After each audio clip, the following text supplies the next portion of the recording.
اور نظم کہیں پر ہم نے دیکھا ہی نہیں, کیونکہ نظم و ضبط کی ہمیشہ سے فقدان رہا ہے. پیپرز تاخیر سے نہیں پہنچتے, پراپرلی سیلڈ نہیں ہوتے, ان کو پراپرلی مانیٹر نہیں کیا جاتا. جو انویجیلیٹرز ہوتے ہیں ان کی توجہ کسی اور معاملے پر ہوتی ہے بنسبت اس کے کہ وہ پیپرز پر توجہ دیں. تو ایسے میں طلباء اس کا بھرپور فائدہ اٹھاتے ہیں. اور آپ یہ دیکھیے کہ گزشتہ روز گائیڈز جو طلباء تھے ان سے لے لی گئیں. اس کے بعد یہ بتایا گیا ہماری نمائندہ کی جانب سے کہ جناب بڑے اطمینان سے پیپر دیں گے. تو ہم یہی سوچ رہے تھے کہ اطمینان سے پیپر کیسے دیں گے, تو پتہ چلا کہ ان کے پاس تھے اسمارٹ فونز جس کا انہوں نے بھرپور استعمال کیا. پریپریشن بھی دیکھ لیں کہ کل ایگزیکٹلی ہوا کیا. بہت سارے سینٹرز میں دوپہر 1 بجے تک پرچہ ہی شروع نہیں ہوا. کراچی میں ابو الحسن اصفہانی روڈ پر ایک نجی اسکول قائم تھا. اس کے امتحانی مرکز میں ہونے کا بورڈ انتظامیہ کو علم ہی نہیں تھا کہ بھئی یہاں پہ بھی پرچہ پہنچانا ہے اور یہ بھی رجسٹرڈ ہے. پھر chairman matric board Ashraf Ali Shah کا کہنا ہے کہ پرچہ تاخیر سے پہنچنے کی ذمہ دار سینٹر کے سپرنٹینڈنٹ ہیں اور پرچہ لیک ہونے کی تحقیقات ہوں گی. جب 8 بجے ہم نے گاڑیاں روانہ کر دی تھی تمام ہب سینٹرز پہ جو ہے کچھ سامان ہم نے پہلے روانہ کر دیا تھا, کویشچن پیپرز اور جو ہے وہ ایس او پی ریلیٹڈ جو ہے آئٹمس سے. اب ہو سکتا ہے کہ کہیں پہ ایشو یہ آیا ہو کہ وہ ہب سے جو ہے وہ سینٹر کا سپرنٹینڈنٹ جو ہے وہ کلیکٹ نہیں کر سکا ہو ٹائم پہ. سینٹر سے اگر آؤٹ ہوئے ہیں تو 5 منٹ 10 منٹ پہلے یا 15 منٹ پہلے تو اس کی اگر کوئی اس قسم کا جو ہے وہ ثبوت ملا تو ضرور ہم انویسٹیگیشن کریں گے. اس کے ساتھ ساتھ اندرون سندھ کیا صورتحال رہی وہ تو ہم بیان کر ہی چکے ہیں.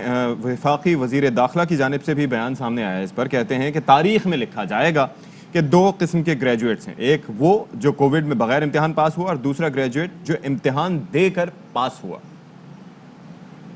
امتحان نہیں دینا چاہتا تو انٹیسری کیا کہے کہ نہ دو. یہ تو بڑا مذاق ہے. تاریخ یاد کرے گی کہ یہ وہ طالب علم ہے جس نے کووڈ کے درمیان گریجویشن کی. یہ وہ ایف اے پاس مجاہد ہے جس نے کووڈ میں بغیر امتحان کے پاس ہوا. 2 گریجویٹ ہوں گے اس ملک میں, ایک کووڈ گریجویٹ ہوگا جس نے امتحان ہی نہیں دیا اور ایک وہ گریجویٹ ہوگا جو پیپر دیتا. بات کریں گے آل پرائیویٹ اسکولز مینجمنٹ ایسوسی ایشن سندھ کے چیئرمین سید طارق شاہ صاحب ہمارے ساتھ موجود ہیں. بہت شکریہ شاہ صاحب آپ کا اپنے میں وقت دیا. یہ بتائے گا کہ کل کے دن جو پہلا پیپر تھا جس کی تیاریوں کے بارے میں اتنی بات کی جا رہی تھی لیکن جو بدنظمی ہے وہ آپ کے سامنے, کون ذمہ دار ہے اس کا؟ دیکھیں, ایک تو پہلی بات یہ ہے کہ یہ تاریخ میں ایک ثانیہ تھا تعلیم کا جہاں پر یہ ایک نظم و ضبط دیکھا گیا کہ کچھ بھی نظم و ضبط نہیں تھا. جو 1 مہینے سے تیاریاں چل رہی تھیں, جو 1 سال سے تیاریاں چل رہی تھیں, ان سب کا رزلٹ سب کے سامنے نظر آیا. اور میں آپ کو بتاؤں کہیں پیپر 9:30 بجے جو شروع ہونا تھا وہ 9 بجے بھی شروع ہوا, آدھے گھنٹے پہلے شروع ہوا, اور کہیں پر 2-2:30 بجے تک بھی پیپر شروع نہیں ہوا تھا. اور اس کے ذمہ داران بورڈ آفس ہے. اچھا, ویسے کتنے تعجب کی بات ہے کہ جب ٹائم ہی 9 بجے کا تو اس سے آدھے گھنٹے پہلے پیپر 9:30 تھا. جی 9:30 تھا, اور 9 بجے 1-2 سینٹر میں ہمیں پتہ چلا کہ 9 بجے انہوں نے اس کو نوٹس لیا کہ چلیں جی جلدی آ گیا تو جلدی شروع سٹارٹ کر دیں, جلدی نمٹ جائیں گے. لیکن پیپر اس کی وجہ سے آؤٹ بھی ہوا. جو 9:30 بجے بھی اگر ٹائملی کسی کو مل گیا تھا تو وہ 11:30 بجے ایز پر 2 آورز وہ پیپر کر کے نکل گیا بچہ. جب وہ پیپر کر کے نکلا تو اس نے جو سالو پیپر تھا اس نے واٹس ایپ کر کے سب کو بھیجا. اب جہاں پیپر نہیں ملے تھے وہ سب صرف تیار بیٹھے تھے, ہمیں صرف کاپی کرنا ہے. اچھا, یہ ذرا فرمائیے گا کہ کل بھی ہم یہ دیکھتے رہے ہیں کہ گائیڈز وغیرہ تو لے لی گئی, فون چھوڑ دیے گئے, تو کیا یہ اجازت ہوتی ہے فون لے جانے کی کہ بالکل بھی اجازت نہیں ہوتی. اور میں آپ کو بتاؤں ایک پچھلے سال سے جب لاسٹ ایگزامز ہوئے تھے اس وقت تک یہ رولز فالو ہوتے تھے کہ موبائل بے شک بچوں کو دے دیا جاتا تھا لیکن اس کی بیٹریز نکال لی جاتی تھی, اور سینٹرز میں جو ہے وہ ویسی الاؤڈ نہیں ہوتے تھے موبائل کی بیٹریز نہ نکل سکیں. ہاں, اب تو موبائل چینج ہو گئے ہیں, اب اس میں بیٹریز بلٹ ان ہیں, تو موبائلز ہی کانفسکیٹ ہونے چاہیے, بلکہ موبائل لانے ہی نہیں چاہیے تھے اور اسی وقت روک لینے چاہیے تھے.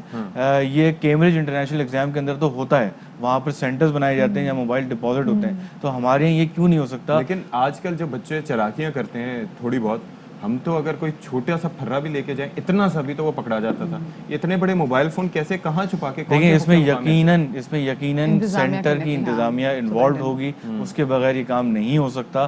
اور اس کے ساتھ میں بتاؤں, دیکھیں 434 سینٹرز تھے, یہاں پر بہت اچھے طریقے سے کنٹرول کیا جا سکتا تھا کیونکہ بڑھانے کی وجہ یہی تھی کہ کم بچے ہوں اور آرام سے ہینڈل ہو جائے. لیکن میں آپ کو بتاؤں یہ قوم کے مجرم ہیں لوگ جنہوں نے پیپر سینٹرز میں نہیں پہنچائے. اور ساتھ میں آپ نے جیسے بات کی کہ بہت بڑا تعلیمی سانحہ تھا, لیکن اس سانحے کے جو متاثرین ہیں نا وہ ان کا بھی بڑا کردار ہے اس سانحے کو اتنا بڑا بنانے میں. جب ہم اسٹوڈنٹس کی بات کریں تو اب آپ کو کیا لگتا ہے, چلے ٹھیک ہے سپرنٹینڈنٹ تو اس میں ملوث ہوں گے, لیکن یہاں پہ آپ کو یہ نہیں لگتا کہ اسٹوڈنٹس کے خلاف بھی یہاں پہ کچھ نہ کچھ ایسا کام ہونا چاہیے, کیونکہ یہ کوئی پہلی بات نہیں ہے, پہلے بھی ہم نے دیکھا اندرون سندھ میں طلباء کیسے چیٹنگ کراتے ہیں. دیکھیں طلباء کو اس میں میں قصوروار شاید اتنا نہ ٹھہراؤں جتنا ان کو شہ دینے والے لوگوں کو ٹھہرانا چاہیے. یعنی کہ ان کے والدین بھی ہو سکتے ہیں بالکل, جو ان کو راستہ دکھاتے ہیں, جو ان کو پروموٹ کرتے ہیں کہ ہاں ٹھیک ہے تم اس طرح کی چیزیں لے جاؤ وہاں سے, جو سینٹر میں ٹیچر سے جا کے بات کرتے کرتے ہیں کہ ہاں جی تھوڑا ہاتھ ہولا رکھنا. بالکل ایگزیکٹلی. ان کے ساتھ ساتھ جو سینٹر میں اساتذہ وہاں موجود ہیں جو اس کو ہونے دے رہے ہیں وہ بھی اس میں پورے ملوث ہیں, اور قصوروار وہی زیادہ ہیں کہ وہ ان بچوں کو راستہ دکھا رہے ہیں کہ آپ یہ کر کے بھی پاس ہو سکتے ہیں. اگر اسٹرکٹنیس کرنا چاہے تو وہاں پہ انویجیٹر جو کھڑا ہوا ہوتا ہے وہ بہت بہتر طریقے سے اسٹرکٹنیس کر سکتا ہے, کیونکہ اس کے کنٹرول میں 20-25 بچے ہی ہوتے ہیں یا زیادہ 30 بچے ہوتے ہیں. ان کو کنٹرول کرنا کوئی اتنا بڑا کام نہیں ہوتا, لیکن وہ نہیں کیا گیا. اور یہ جیسے بھی آپ نے بھی ویڈیوز دکھائیں بالکل صحیح ہیں, ہمیں بھی یہی رپورٹس ملی ہیں. اور اس کے ساتھ ساتھ دیکھیں جب پاسنگ مارکس دے دیے گئے تھے اس کے بعد تو پھر کوئی چیٹنگ بنتی ہی نہیں ہے, پھر تو آپ کو 33 مارکس ویسے ہی مل جانے. اب آپ اور محنت کریں کہ اس 33 مارکس کو امپروو کر رہے ہیں. کیا ایسی چیز کی جائے کہ اب یہ چیزیں دوبارہ نہ ہوں, کیونکہ وہی والی بات ہے طارق کہ یہ تو بچوں کے مستقبل کی بات ہے. اس میں میں آپ کو بتاؤں ہم نے تو کل سے اس پہ لگے ہوئے ہیں کہ جو کنسرن اتھارٹیز ہیں اس کو نوٹس لیں, لیکن المیہ یہ ہے کہ ایجوکیشن منسٹر جو ہیں ان کے انڈر میں یہ بورڈز نہیں آتے, جن کے انڈر میں آتے ہیں وہ خاموش ہیں. تو ان کو فرنٹ اینڈ پہ آنا چاہیے تھا. جو بورڈز اینڈ یونیورسٹیز کے منسٹر ہیں ان کو سامنے آنا چاہیے تھا اس پورے معاملے کے اندر, اور تحقیقاتی کمیٹی فوری بنا کر اس کی انویسٹیگیشن کر کے اب جو نیکسٹ پیپر کل ہے اس کے لیے انتظامات پہلے سے ہو جانے چاہیے.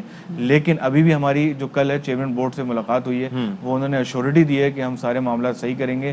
جو سینٹر سپرنٹینڈنٹ ہوتے ہیں جو مین سینٹر کے کنٹرول کرتے ہیں ان کو اتھارٹی دے دی گئی ہے کہ وہ ہب سے جا کے صبح میں پیپر کلیکٹ کریں. اچھا آپ طارق آپ ہمارے ساتھ ہی موجود ہیں جن کو کام کی خبر سے آگاہ کر چلیں کہ سکھر بورڈ کے زیر اہتمام 9ویں اور 10ویں جماعت کے سالانہ ایگزامز, بورڈ کی چھاپہ مار ٹیم بوٹی مافیا کے سامنے بالکل بے بس نظر آئی. اسی حوالے سے مزید تفصیلات جاننے کے ہمارے نمائندے جہانزیب موجود ہیں. جہانزیب وزیر ہمارے ساتھ موجود ہیں. جہانزیب, بوٹی مافیا کیا کہیں گے, یہ تو موبائل فون مافیا ہے, تو کیا معاملہ رہا جب چھاپہ مار ٹیم پہنچی وہاں؟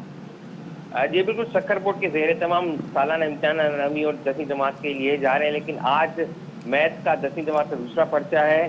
اور آج بھی جو ہے کہ بوٹی مافیا اور جو موبائل مافیا انتہائی سرگرم نظر آ رہے ہیں. 9:04 پر جو پرچہ تھا, پیپر تھا, وہ امتحانی مراکز سے باہر آ گیا تھا واٹس ایپ کے ذریعے اور سوشل میڈیا کے ذریعے. تو جو موبائل ہیں وہ طلباء کے ہاتھوں میں ابھی بھی موجود ہیں امتحانی مراکز کے اندر, لیکن اس حوالے سے کسی بھی کی جانب سے کوئی اقدامات نہیں کیے جا رہے. وہاں پر جو اساتذہ ہیں وہ انہوں نے ابھی بوٹیاں لے کر موبائل دے دیے ہیں, اور وہ یہی کہتے ہیں کہ بھائی موبائل سے بھلی فٹنگ کرو, جب کوئی آتے وہ چھپا دیا کریں.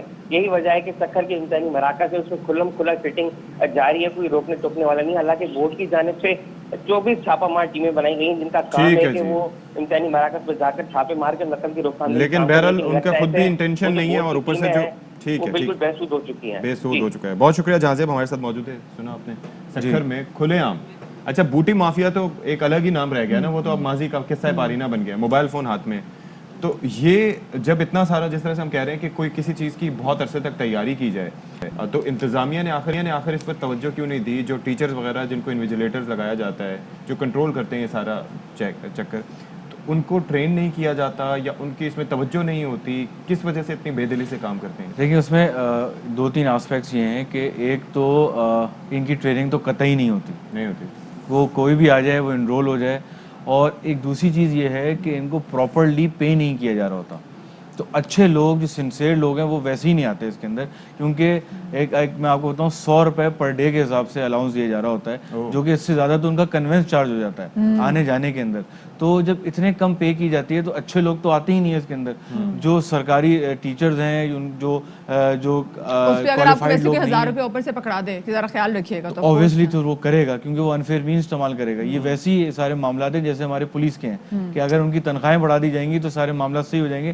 اسی طرح اگر ان کے الاؤنسز بڑھا دیے جائیں گے تو اچھے لوگ آئیں گے, اچھے ٹیچر آئیں گے جو پراپرلی انویجیٹ کر سکتے ہیں. تبھی کہتے ہیں تعلیم پہ انویسٹ کرنے کی ضرورت ہے, اور نہ صرف کہ ہم اسٹوڈنٹس کی بات کریں بلکہ ہم ان کی بات بھی کریں جنہوں نے آگے بچوں کو تعلیم دینی ہے. سکھر سے ہم نے دیکھا کل بھی ایسا ہوا کہ کل جب وہاں پہ فزکس کا پیپر تھا اس کا پرچہ آؤٹ ہو گیا حل شدہ MCQs کا, اور آج جب وہاں پہ میتھس کا پیپر تھا تو 9:04 پہ یہ پرچہ بھی آؤٹ ہو گیا, which is very unfortunate. بہت شکریہ جی. طارق شاہ صاحب ہمارے ساتھ. آئی ایم شیور کہ اپنے تئیں اب سب لوگ کہیں نہ کہیں اس پہ ایکشن ضرور لیں گے, ہاں جی, کیونکہ یہ طلبہ کے مستقبل کی بات ہے. مستقبل ابھی کا طلبہ کو معاملہ سمجھ ہے اور میں وہ نہیں آ رہی ہے. شارٹ ٹرم سولوشن چاہ رہے ہیں جی اپنے مستقبل کے بہتر بنانے کے لیے, اور وہاں پر جو انویجیلیٹرز ہیں وہ بھی ان کو سپورٹ کر رہے ہیں, لیکن بہرحال سوچنا چاہیے, مستقبل کا معاملہ ہے. چلیں جناب آگے بڑھتے ہیں. کل وزیر اعظم عمران خان دورہ گوادر پہ تھے اور وہاں پر ہم نے دیکھا کہ وزیر اعلیٰ بلوچستان نے انہوں نے انگریزی میں تقریر بھی کی تھی. اس حوالے سے بات بھی کریں گے, لیکن ابھی بتائیں کہ بلوچستان کی ترقی کے لیے حکومت کافی زیادہ سرگرم ہے.